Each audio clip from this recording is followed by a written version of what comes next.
Hello नमस्कार सत श्री अकाल आदाब। मैं दीपक सिंह पार्थ एकेडमी के यूट्यूब चैनल में आपका स्वागत करता हूं। हम पढ़ रहे थे संवैधानिक इतिहास, जिसमें हमने पढ़ा था कि संविधान की पहली ईंट कब रखी गई थी। तो संविधान की पहली ईंट रखी गई थी 31 दिसंबर 1600 को। इस दिन ईस्ट इंडिया कंपनी की स्थापना हुई और 15 वर्षों के लिए पूर्वी एशियाई देशों में व्यापार करने के लिए उसे एकाधिकार मिला था। 1757 प्लासी के युद्ध से अगर हम देखें तो भारत में आधुनिक भारत की शुरुआत हो गई थी। प्लासी के युद्ध से भारत में आधुनिक भारत की शुरुआत हो गई थी और इस पर पहला संसदीय नियंत्रण स्थापित हुआ। ये ऑलरेडी हम पिछली क्लासेस में देख चुके हैं। इस पे संसदीय नियंत्रण स्थापित हुआ था 1773 के रेगुलेटिंग एक्ट से। तो थोड़ा सा हम रिवीजन कर रहे हैं रेगुलेटिंग एक्ट से। सिंपल सा क्वेश्चन आता है कि पहली बार संसदीय नियंत्रण कब स्थापित हुआ, तो 1773 के रेगुलेटिंग एक्ट से स्थापित हुआ। ठीक है, बस थोड़ा थोड़ा रिवाइज कर रहे हैं, बाकी आप पिछली क्लासेस में जाइए, उसको डिटेल से हमने समझा हुआ है। इसके तहत क्या हुआ था कि बंबई और मद्रास को किसके अधीन कर दिया गया था, बंगाल के अधीन कर दिया गया था और बंगाल के गवर्नर को बंगाल का गवर्नर जनरल कहा जाने लगा था, जिसपे बैठने वाले पहले कौन थे, वॉरेन हेस्टिंग थे। इसी के तहत 1774 में कलकत्ता में सर्वोच्च न्यायालय की स्थापना हुई, जिसके मुख्य न्यायाधीश कौन थे, सर एलिजाह इम्पे। कौन थे, सर एलिजाह इम्पे।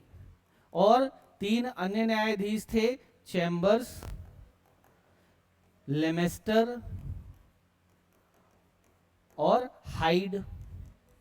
ये हमने पढ़ा था। गवर्नर जनरल की सहायता के लिए उसकी 4 सदस्यीय परिषद कर दी गई थी, जिसमें 4 सदस्य कौन कौन से थे, फिलिप फ्रांसिस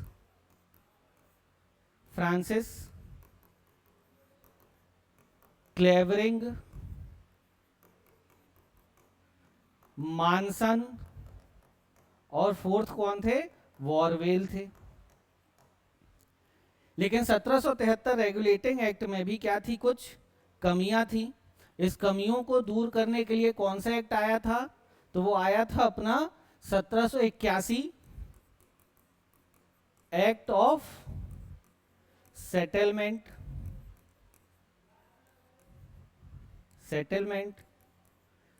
जिसे हम और किस नाम से जानते हैं, तो याद रखेंगे इसको, संशोधनात्मक अधिनियम।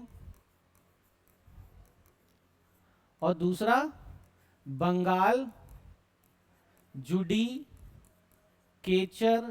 एक्ट भी कहते हैं। इसके तहत बिहार और उड़ीसा के लिए विधि बनाने का अधिकार किसे दिया गया, बंगाल को, मतलब बंगाल की सरकार को दिया गया था। इसमें भी कुछ कमियां रह गई थी। तो 1784 का हमने क्या पढ़ा था, पिट्स इंडिया एक्ट पढ़ा था, जिसके तहत क्या किया गया था, व्यापारिक और राजनीतिक मामले, है ना, व्यापारिक और राजनीतिक मामले क्या कर दिए गए थे, अलग अलग कर दिए गए थे। व्यापारिक मामले कौन देखता था, निदेशक मंडल, और राजनीतिक मामले कौन देखता था, नियंत्रक मंडल। और इनको जो वेतन कहां से दिया जाता था, ब्रिटेन के राजस्व से दिया जाता था। तो यहां तक हमने पढ़ लिया था। अब अगर हम देखें तो आगे में हमारा जो आता है वह 1786 का अधिनियम था, 1786 का। अब इसका पहला पॉइंट समझने के लिए हमको 1773 रेगुलेटिंग एक्ट को जानना होगा। 1773 रेगुलेटिंग एक्ट में था कि गवर्नर जनरल के लिए एक क्या होगी, सहायता के लिए एक परिषद होगी और वहां पर मत वोटिंग के अकॉर्डिंग ही डिसीजन लिए जाते थे। गवर्नर जनरल को वोटिंग का पावर नहीं था। वो वोट कब दे सकता था, जब वोट बराबर हो जाए, मतलब निर्णायक मत देना। क्योंकि इसकी परिषद में कितने सदस्य थे? 4, आगे चल के 3 भी हो गए थे, आगे चल के इसको कितना कर दिया गया था? 3 कर दिया गया था। तो इसको निर्णायक मत देने का अधिकार था, मतलब इसकी परिषद जैसा कहेगी वैसा ही गवर्नर जनरल को करना पड़ेगा। तो 1786 अधिनियम में बोला गया कि विशेष परिस्थितियों में, क्या विशेष परिस्थितियों में गवर्नर जनरल चाहे तो वह अपने परिषद के निर्णय को क्या कर सकता है? निरस्त कर सकता है। विशेष परिस्थितियों में, ऐसा नहीं था कि जब उसका मन करे तब। लेकिन ये चीज याद रखिएगा कि जो अगला अधिनियम है या अगला एक्ट है, अगला एक्ट कौन सा है? 1793 का। इसमें बोला गया कि गवर्नर जनरल को यह शक्ति दी गई कि वह अपने परिषद के निर्णयों को क्या कर सकता है? रद्द कर सकता है। तो दोनों में डिफरेंस है, बस इतना याद रखेंगे, बहुत बेसिक सा डिफरेंस है कि 1786 वाले में क्या बोला गया कि विषम परिस्थितियों या विशेष परिस्थितियों में वह अपने परिषद के निर्णय को निरस्त कर सकता है, और 1793 वाले में क्या बोल दिया गया कि वह अपने परिषद के निर्णय को रद्द कर सकता है। अब वो परिस्थितियां नहीं देखेगा, वो अब अपने अकॉर्डिंग भी देख सकता है। तो ये याद रखेंगे कि 1786 में विशेष परिस्थिति या विषम परिस्थिति, और 1793 में किसी भी स्थिति है, वो गवर्नर जनरल का मन करे। तो 1786 में पहली एक चीज ये कही गई कि विशेष परिस्थितियों में वह अपनी परिषद के निर्णयों को निरस्त कर सकता है। दूसरा ये क्या कहते हैं कि जो गवर्नर जनरल थे उनको प्रधान सेनापति, 1786 में कहें तो गवर्नर जनरल को प्रधान सेनापति की शक्तियां प्रदान की गई। और ये दोनों शक्तियां प्राप्त करने वाले पहले जो गवर्नर जनरल थे वो थे कौन? Lord Cornwallis. लॉर्ड कॉर्नवालिस की अगर हम बात करें तो लॉर्ड कॉर्नवालिस जो है भारत में सिविल सेवा के जन्मदाता माने जाते हैं, सिविल सेवा के जन्मदाता माने जाते हैं। दूसरी अगर हम बात करें तो ये भारत में जमींदारी प्रथा के भी जन्मदाता हैं। तीसरा हम कहें कि एकमात्र गवर्नर जनरल जिसकी समाधि कहाँ है? भारत में है। कहाँ है? भारत में हो। भारत में भी कहाँ? गाजीपुर। भारत में भी कहाँ पर है? गाजीपुर। गाजीपुर कहाँ है प्रेजेंट टाइम पे? यूपी, उत्तर प्रदेश। तो याद रखेंगे कि कॉर्नवालिस ही भारत में सिविल सेवा के जन्मदाता हैं, जमींदारी प्रथा के जन्मदाता हैं आधुनिक भारत में, और एकमात्र गवर्नर जनरल जिसकी समाधि भारत में, और भारत में भी कहाँ पे? गाजीपुर में। ठीक है। और ये एक पहले गवर्नर जनरल थे जिनको प्रधान सेनापति नियुक्त किया गया था, शक्ति दी गई थी प्रधान सेनापति की, और दूसरी विशेष परिस्थितियों में ये अपने परिषद के निर्णयों को रद्द कर सकते थे। कॉर्नवालिस का जो टाइम पीरियड है, कॉर्नवालिस का टाइम पीरियड भी अगर आपको याद रखना हो तो 1786 से 93 तक इनका टाइम पीरियड है। क्लियर है?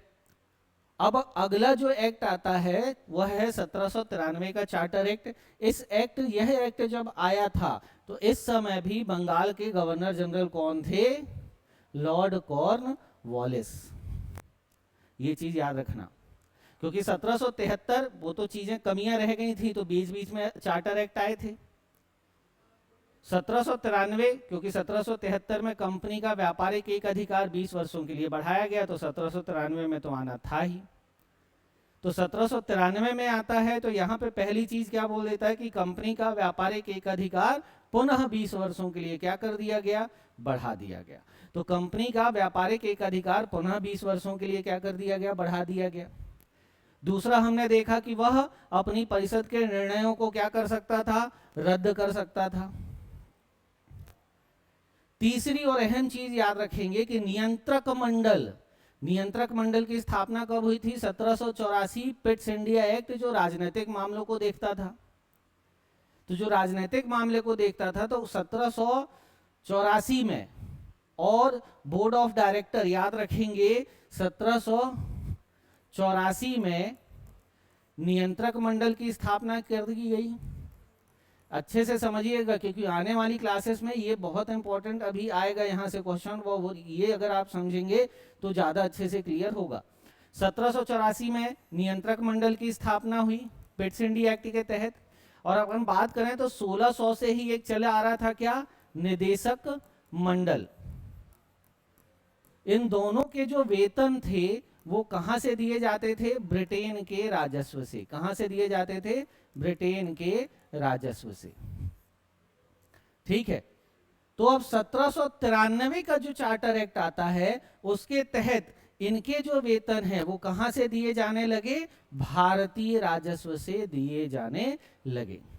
तो बहुत बेसिक सा क्वेश्चन आता है कि नियंत्रक मंडल या निदेशक मंडल इनके जो वेतन है वो कहां से दिए जाने लगे, तो वो दिए जाने लगे भारत के राजस्व से दिए जाने लगे। क्लियर है बात, क्लियर है बात। तो हमारा 1786 क्लियर है। 1786 में क्या था कि गवर्नर जनरल को प्रधान सेनापति की शक्तियां दी गई। गवर्नर जनरल अपनी परिषद की बातों को विशेष परिस्थितियों में रद्द कर सकता है। 1793 में कंपनी का व्यापारिक एक अधिकार 20 वर्षों के लिए बढ़ा दिया गया, वो अपनी परिषदों को रद्द कर सकता है। और नियंत्रक मंडल के वेतन भत्ते वो कहां से दिए जाने लगे, तो भारतीय राजस्व से दिए जाने लगे। अब 1793 में 20 वर्षों के लिए व्यापारिक एक अधिकार बढ़ा दिया गया। अब अगला जो चार्टर एक्ट आता है वो आता है 1813। कब आता है, 1813। अब 1813 की अगर हम बात करें तो इस बीच जो गवर्नर जनरल आए, इस बीच जो गवर्नर जनरल आए, इसमें एक व्यक्ति का नाम आपको याद रखना है, लॉर्ड वेलेजली। Lord Wellesley. सबसे पहले बात करें तो यह अपने आप को स्वयं को क्या कहता था, बंगाल का शेर कहता था। बेसिक सा क्वेश्चन आता है कि निम्नलिखित में से कौन गवर्नर जनरल स्वयं को बंगाल का शेर कहता था, तो वो है लॉर्ड वेलेजली। भारत में सबसे ज्यादा जो सहायक संधि की है वह लॉर्ड वेलेजली ने ही की है। लॉर्ड वेलेजली ने ही की है। समझ रहे हैं। अगर बात करें कि सहायक संधि के जन्मदाता, तो सहायक संधि के जन्मदाता कौन है, फ्रांसीसी गवर्नर डुप्ले। ये याद रखेंगे। अंग्रेजों ने पहली बार सहायक संधि की अवध से, ये याद रखेंगे, वही 1765 इलाहाबाद की संधि। इलाहाबाद की संधि। तो अंग्रेजों ने सबसे पहले सहायक संधि किससे की थी, अवध से की थी। और किस संधि के अकॉर्डिंग, इलाहाबाद की संधि। और अगर व्यक्ति की बात करें तो वो कौन था, रॉबर्ट क्लाइव आया था ये इंग्लैंड से संधि करने के लिए। और सबसे ज्यादा जो सहायक संधि की थी वो किसने की थी, लॉर्ड वेलेजली ने की थी। इसका कई बार क्रम भी पूछता है, क्योंकि ब्रिटिश इंडिया या अपन कहते हैं कि ब्रिटिश साम्राज्य को बढ़ाने में इसका बहुत महत्वपूर्ण योगदान है। कई राज्यों से इसने सहायक संधि की थी और इसका कई बार क्रम भी पूछता है। जो क्रम पूछने के लिए आप ऐसे याद कर सकते हो, हेमंत अपे भसी। हेमंत अपे भसी। हे से हैदराबाद, मां से मैसूर, ता से तंजौर, आ से अवध, पा से पेशवा, भा से भोसले और सा से सिंधिया। तो इसके टाइम पे बात करें कि जो ब्रिटिश साम्राज्य था या ईस्ट इंडिया कंपनी का साम्राज्य था, उसमें जबरदस्त बढ़ोतरी हुई, इनके व्यापार में बढ़ोतरी हुई। प्लस ब्रिटेन में, क्योंकि किसी भी देश का विकास किसी एक कंपनी के विकास से नहीं हो सकता है जब तक वहां के लोगों का विकास ना हो। 31 दिसंबर 1600 को जब कंपनी की स्थापना हुई थी तो इनको व्यापारिक एकाधिकार प्रदान किया गया था। अब ब्रिटेन के लोगों के लिए भी यह अधिकार दिया जाने लगा, मतलब इनको भी व्यापारिक अधिकार दिया जाने लगा। या दूसरी भाषा में कह दें कि अब ईस्ट इंडिया कंपनी का व्यापारिक एकाधिकार समाप्त होने लगा या समाप्त हुआ। आई बात समझ में। तो ये लॉर्ड वेलेजली क्लियर है, ठीक है। इन्हीं लॉर्ड वेलेजली के समय ही द्वितीय आंग्ल मराठा युद्ध हुआ था। आप देख सकते हैं पेशवा, भोसले, सिंधिया, यही थे। आई बात समझ में? तो यहाँ पे जो 1813 का चार्टर एक्ट आता है, इसके तहत सबसे पहले अगर हम बात करें कि यहाँ पे जैसे वही देखिए कि कंपनी का जो व्यापारिक एकाधिकार था, कंपनी का व्यापारिक एकाधिकार क्या कर दिया गया, समाप्त कर दिया गया और सभी ब्रिटिश जनों के लिए दरवाजे खोल दिए गए। लेकिन ये याद रखना कि चीन के साथ व्यापार और चाय के व्यापार पर अभी भी एकाधिकार है, आगे चलकर खत्म हो जाएगा। लेकिन अभी अगर सिंपल सा क्वेश्चन आता है कि कंपनी का व्यापारिक एकाधिकार कब खत्म हुआ, तो 1813 के चार्टर एक्ट से। लेकिन चाय और चीन के साथ व्यापार पर एकाधिकार था। अपने धर्म के, ईसाई धर्म के प्रचार प्रसार के लिए ईसाई मिशनरियों को भी भारत में धर्म प्रचार की क्या मिली, आज्ञा मिल गई। तो ईसाई मिशनरी किस चार्टर एक्ट के थ्रू भारत में धर्म प्रचार के लिए भारत आने लगे, तो वह है 1813 का चार्टर एक्ट। कंपनी का व्यापारिक एकाधिकार कब समाप्त हुआ, तो 1813 का चार्टर एक्ट। लेकिन चीन और चाइना के साथ व्यापार था, एकाधिकार, मतलब ब्रिटेन के लोग चीन और चाय का व्यापार नहीं, चीन के साथ व्यापार और चाय का व्यापार नहीं करेंगे जब तक अगला अधिनियम कब आएगा, क्योंकि कंपनी का व्यापारिक अधिकार जो है वो 20 वर्षों के लिए बढ़ाया गया है, बस यहाँ पे एकाधिकार नहीं है। ठीक है, तो जो अगला आएगा, अगला कब आएगा, 1833, तो उसमें ये खत्म होगा। प्लस भारतीयों की शिक्षा पर प्रतिवर्ष 1 लाख खर्च किए जाने की बात कही जाने लगी। तो यहाँ पे समझिएगा कि ये भारतीयों से सहानुभूति नहीं रखते थे कि भारतीयों की शिक्षा पे खर्च कर रहे हैं। इनके व्यापार था, इनका व्यापार बढ़ गया, इनको पढ़े लिखे लोगों की जरूरत थी जो इनके लेखा पढ़ी का काम कर सके। तो इसलिए इन्होंने भारतीयों की शिक्षा पर प्रतिवर्ष 1 लाख रुपए खर्च करने की बात कही। क्लियर है बात? प्लस लास्ट अगर देखें तो स्थानीय जो स्वायत्तशासी संस्थाएं थीं उन पे कर रोपण करने की अधिकार भी दिया गया कि जो स्थानीय स्वायत्त संस्थाएं हैं उन पर भी टैक्स लगाया जा सकता है। तो ये 1813 के मुख्य पॉइंट थे और इतना ही आपको करना है, काम बन जाएगा। तो 1813 के चार्टर एक्ट में क्या हुआ, ईसाई मिशनरियों को भारत आने की आज्ञा मिली, भारतीयों की शिक्षा पर 1 लाख रुपए खर्च करने की बात कही जाने लगी, कंपनी का व्यापारिक एकाधिकार समाप्त कर दिया गया, चीन और चाय के साथ बस एकाधिकार था और स्थानीय स्वायत्त संस्थाओं पर भी टैक्स लगाए जाने का अधिकार दिया गया। अब अगर बात करें जो अगला चार्टर एक्ट है वह है 1833 का। 1833 की अगर हम बात करें तो इस भारत में अगर अंग्रेजों ने रूल करना शुरू किया तो वह 1757 का है। संसदीय नियंत्रण स्थापित हुआ है कब, 1773 रेगुलेटिंग एक्ट से, है ना, रेगुलेटिंग एक्ट से। अगर बात करें तो 1773 के बाद 1833,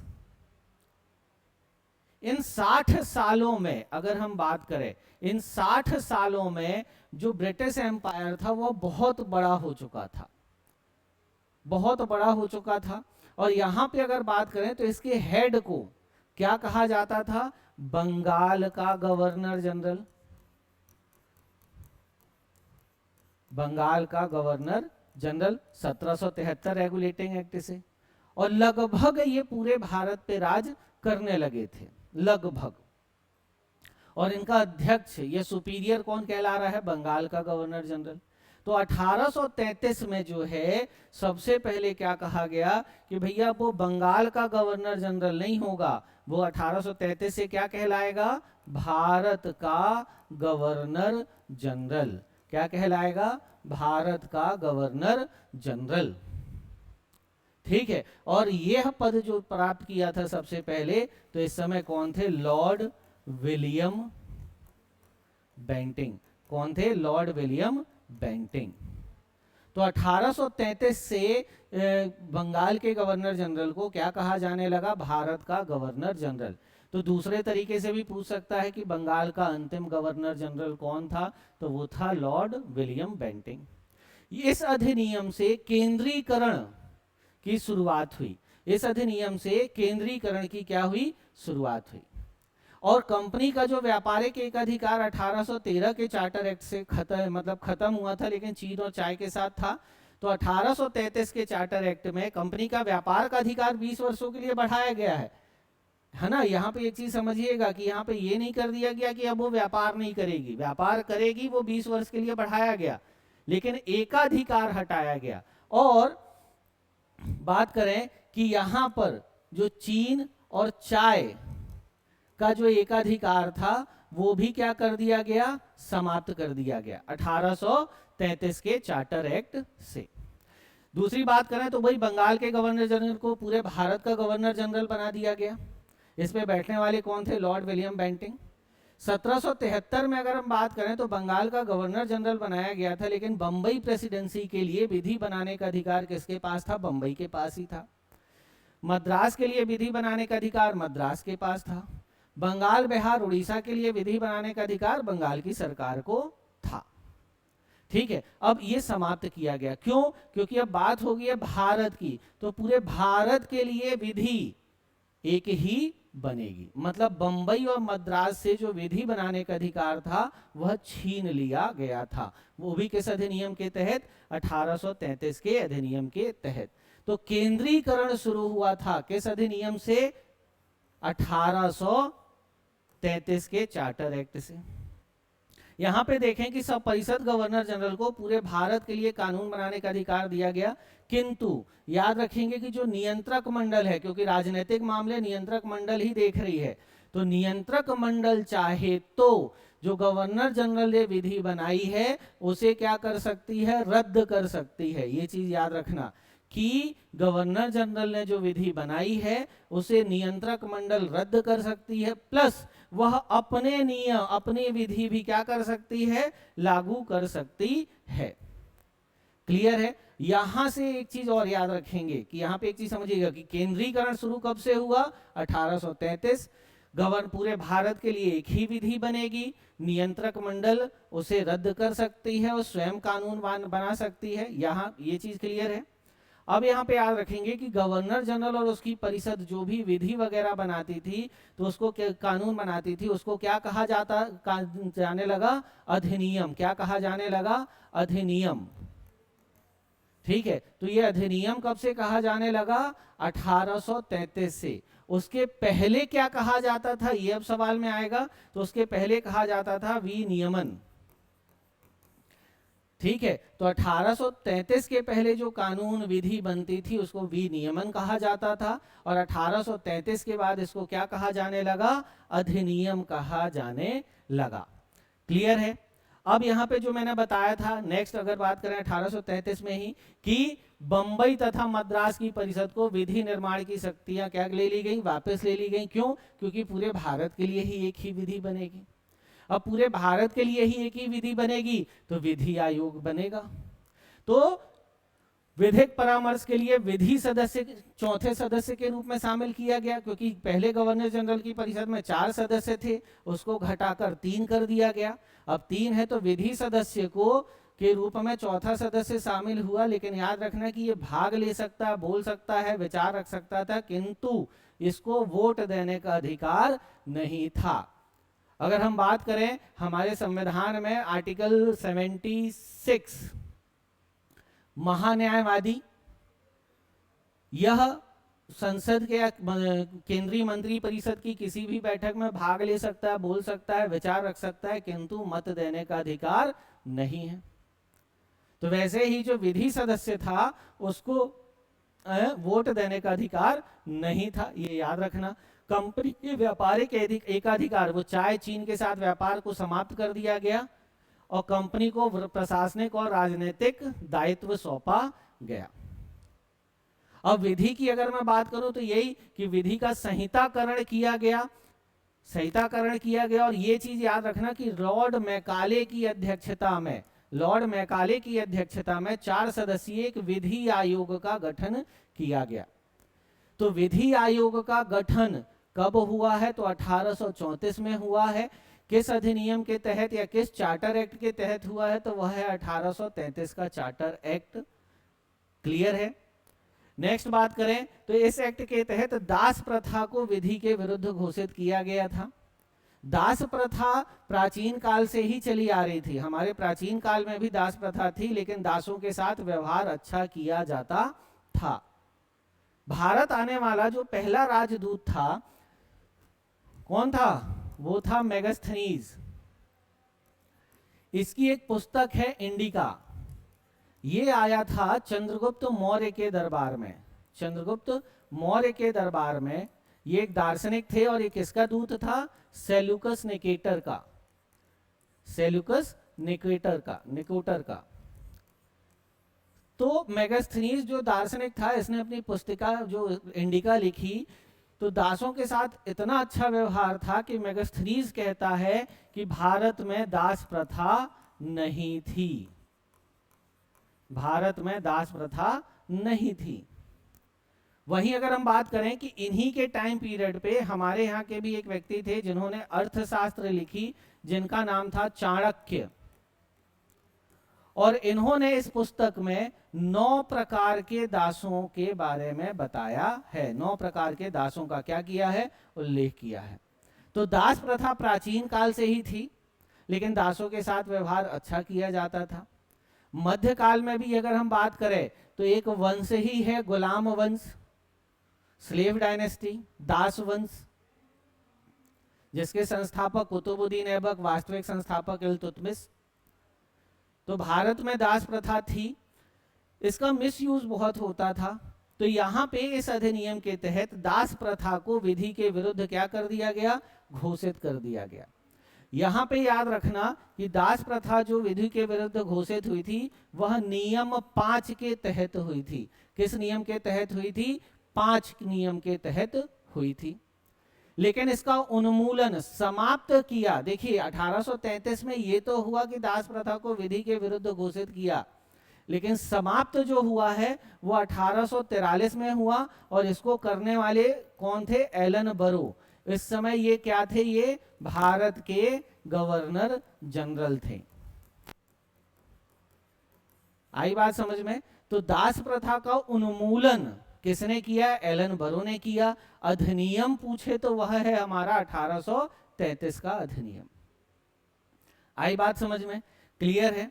इस अधिनियम अधिनियम की धारा 87 के तहत सीधे बोला गया कि कंपनी के सरकारी पदों की चयन में किसी भी धर्म, जन्म स्थान, मूल वंश, रंग के आधार पर अयोग्य ना ठहराए जाने का उपबंध भी किया गया।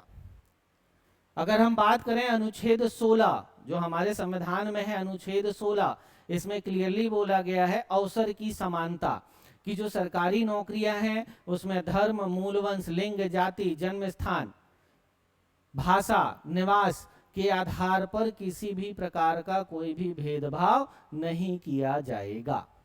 यह हमारा अनुच्छेद 16 कहता है वर्तमान में। तो यहां पर भी ये बात कही गई कि सरकारी पदों के चयन में धर्म, मूलवंश, जन्म स्थान, रंग के आधार पर अयोग्य नहीं ठहराया जाएगा। होता नहीं था, लेकिन हाँ लिखा तो है। क्लियर है? गवर्नर जनरल की परिषद को राजस्व के संबंध में पूर्ण अधिकार प्रदान किया गया। गवर्नर जनरल संपूर्ण देश के लिए एक ही बजट तैयार करने का अधिकार दिया गया। सिंपल सी बात है, पूरे भारत की बात कही जाने लगी, तो पूरे भारत के लिए जो बजट है वो यहीं पर एक साथ तैयार होने लगा। तो अगर हम बात करें कि भारत में संविधान निर्माण का आंशिक संकेत इसी चार्टर एक्ट से मिलता है। जैसे दास प्रथा की अगर हम बात करें, हम अयोग्यता की बात करें सरकारी पदों में, तो ये सब बातें किस में आई हैं? 1833 के चार्टर एक्ट में आई हैं। उम्मीद करता हूं कि आपको ये क्लासेस समझ में आ रही होंगी। ठीक है, और इसके प्रॉपर नोट्स बनाइए या 2 से 3 बार इस वीडियो को देखिए। सिर्फ हम पेपर के अकॉर्डिंग ही पढ़ रहे हैं। ठीक है, मिलते हैं हम नेक्स्ट क्लास में। जय हिंद।